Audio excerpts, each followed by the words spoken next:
Welcome to Goobertown Hobbies. My name is Brent. Today we're putting paintbrushes under the microscope. Cheap brushes, very expensive brushes, and everything in between. It's fun to look at these up close. This one from my junk pile has seen some things. But don't worry, I was able to rehab it, and now it's looking good. Meanwhile, this paintbrush is brand new. I paid $9 for this, and I have some regrets. That's okay though, we all make mistakes. Something I don't regret is buying this microscope. This is great. We can even look at the individual bristles. We can see the differences between synthetic fibers and natural hair. We'll get to that in a little bit. Brushes are sold at a wide range of price points. We're going to do a quick survey of some popular brushes. Let's start from the cheapest and work up to the most expensive. This is a disposable eyeliner brush. $7 for a pack of 100, so this is a 7-cent paintbrush. The synthetic plastic bristles are attached directly to a plastic handle, and they come to a reasonably nice point. Not many people actually use these for painting minis, but you certainly could. This isn't bad for 7 cents. Moving up to 40 cents, you can get 50 brushes from One Happy Choice for $20. This is a 40-cent brush. For that price, you get synthetic bristles, a wooden handle, and a metal ferrule to hold the bristles. I've done a lot of painting using these brushes, and they definitely work. At 50 cents per brush, we have this multi-pack from Folk Art. It's $5 for a 10-pack. I often recommend brushes like this to new painters, and I myself have bought multiple copies of this pack. These yellow synthetic bristles are called golden taklon. Taklon is a type of polyester, polybutylene terephthalate, PBT. This type of plastic fiber is common in synthetic brushes. Next up, 90 cents per brush, the Saks Optimum. This has golden taklon bristles and a green handle. In the mini painting community, this brand was made popular by folks like Sam Lenz. Synthetic brushes tend to lose their point faster than natural hair brushes, but these are cheap and they work well when they're fresh out of the pack. I want to take a moment to mention that every paintbrush is unique. Here are 4 different Saks Optimum size 0 brushes. These all look pretty decent, but they're not identical. Using this microscope is fun and educational, but remember, a sample size of 1 isn't very scientific. For those wondering about the experimental setup, this microscope was $140 on Amazon, it came with 3 different lenses, and it can record video in 1080p. I have the settings locked in right now for this section of the video, so the magnification is the same for all of these brushes. When this is displayed on a 28-inch monitor, this is a 40x magnification. At this magnification, a larger brush will fill the entire screen. This is a Saks Optimum size 6, and it costs about $1.10. A lot of folks like this brush for base coating because it holds a ton of paint and it still tapers to a sharp tip, or at least it does when it's new. Jumping up to $5 per brush, we have this Artist Loft Vienna that I got at my local Michael's craft store.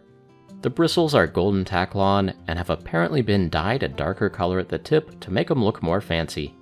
This is marketed as being a nice artist-grade synthetic brush, but I'm seeing some asymmetry and imperfections here that do not spark joy. I'm guessing that other shoppers bought all the nice brushes from this batch, and that this was the runt of the litter that was left over when I got to the store.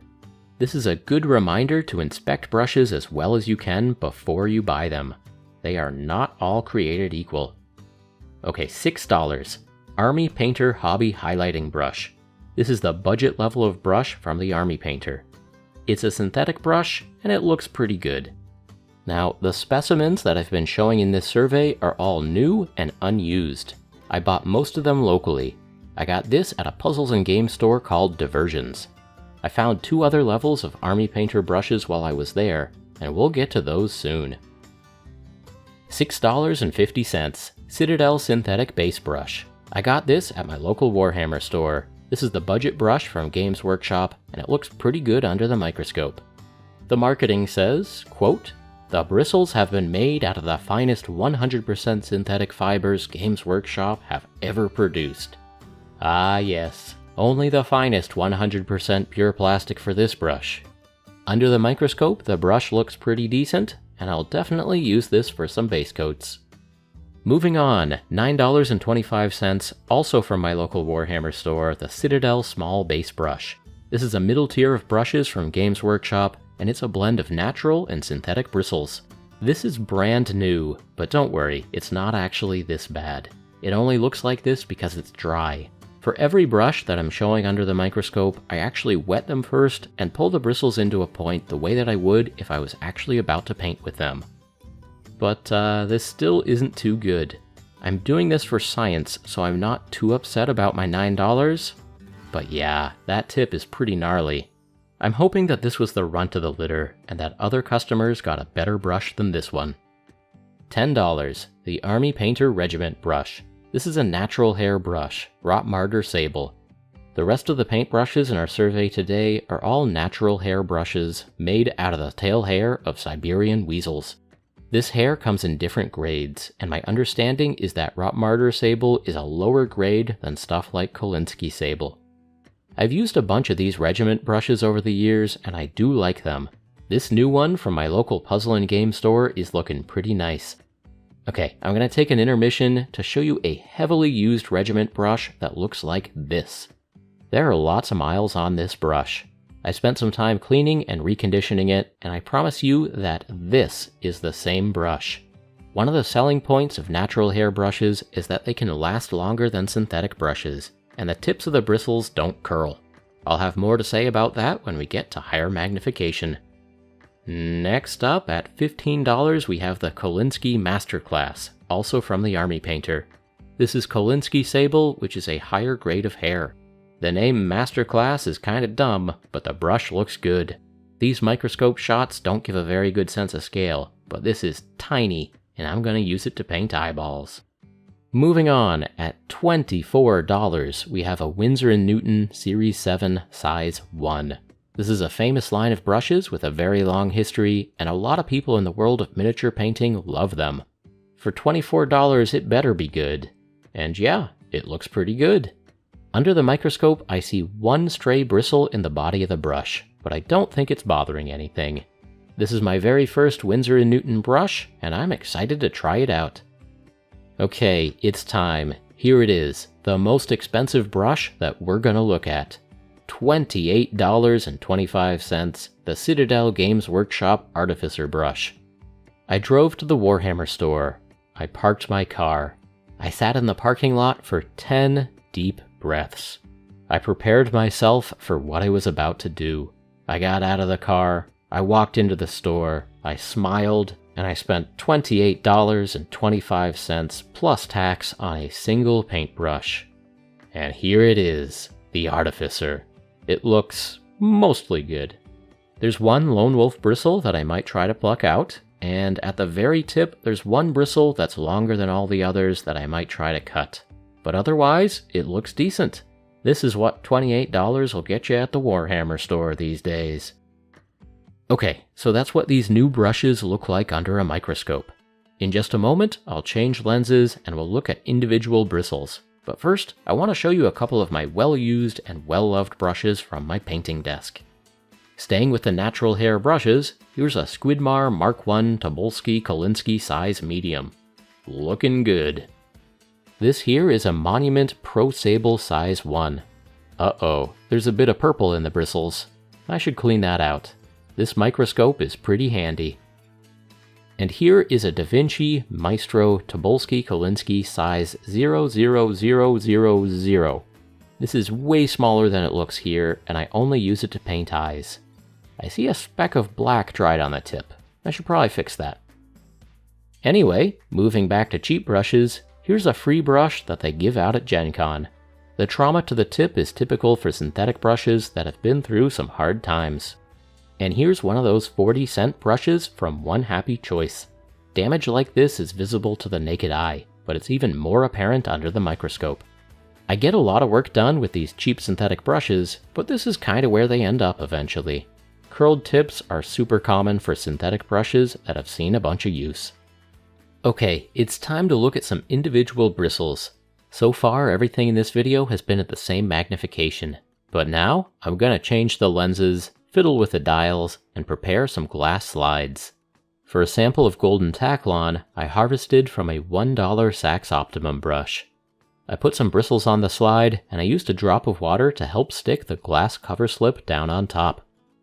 For natural hair, I couldn't bring myself to cut into a $28 brush, but I did find a Da Vinci Sable brush with some hairs sticking out at weird angles, so I snipped those off onto a slide. I have no expertise in preparing slides, but these turned out good enough to see some cool stuff. I'm not sure what the magnification is, but I think it's somewhere around 1000x. I'm showing golden taklon on the left and sable on the right. They have similar dimensions. They both have a thicker base that tapers to a sharp tip. The golden taklon bristles are mostly straight, but some of the natural hair bristles have a gentle curve to them. Now check this out. The tips of the bristles are fascinating. Here are some of the synthetic tips. The bristles look good until you get to the end. This was a brand new brush, and some of the tips are already showing some obvious damage. Here's some golden taklon brushes that look intact, but for some reason they also look fragile. Are you seeing what I'm seeing? They seem delicate or brittle or something, right? And now let's inspect the natural hair tips. Check this out. This sable tip is exactly the shape that it wants to be. It's tiny, but it looks tough and durable. I don't know quite how to express it, but these look eternal, and I'm not worried about this breaking. When I see this picture, I understand why natural hair brushes last longer than synthetic brushes. I pulled these bristles from a well-used natural hair brush, and the tips still look better than the brand new synthetic brush. Here's a side-by-side of synthetic versus natural hair tips. I didn't know what I was going to see under the microscope, but this is a tidbit of learning that's going to stay with me. I still really like using synthetic brushes, but this image helps me to understand why some people swear by natural hair. There really is a difference. Okay, here is one more anecdote for you. These are two retired brushes that have seen better days. They both look miserable. One is natural hair and one is synthetic. I did a hard reset and cleaned them both with rubbing alcohol. The natural hair brush came out looking pretty good. Meanwhile, the synthetic is improved by a good cleaning, but the tip is still messed up. I'll spend more time on this in a future video, but for now, I think this is a useful way of understanding that the tips of synthetic bristles are more fragile than natural hair. I think it really is possible to get your money's worth out of an expensive natural hair brush. There's a ton of information out there about what paintbrushes are best and what you should be using. Some of that information is coming from marketing departments, and some of that information is coming from people who have spent thousands of hours painting minis. Whenever I can, I try to approach these questions from different angles. It turns out that simply looking closer at these brushes is pretty nifty. Now, just because a paintbrush looks pointy under a microscope doesn't mean that you should buy it, but I do think there are some little morsels here that help us better understand our hobby supplies. I do love me some hobby science. I'm gonna try to keep on learning, and I'll let you know if I find anything neat. Well, that's about it for this time. Thanks so much for watching.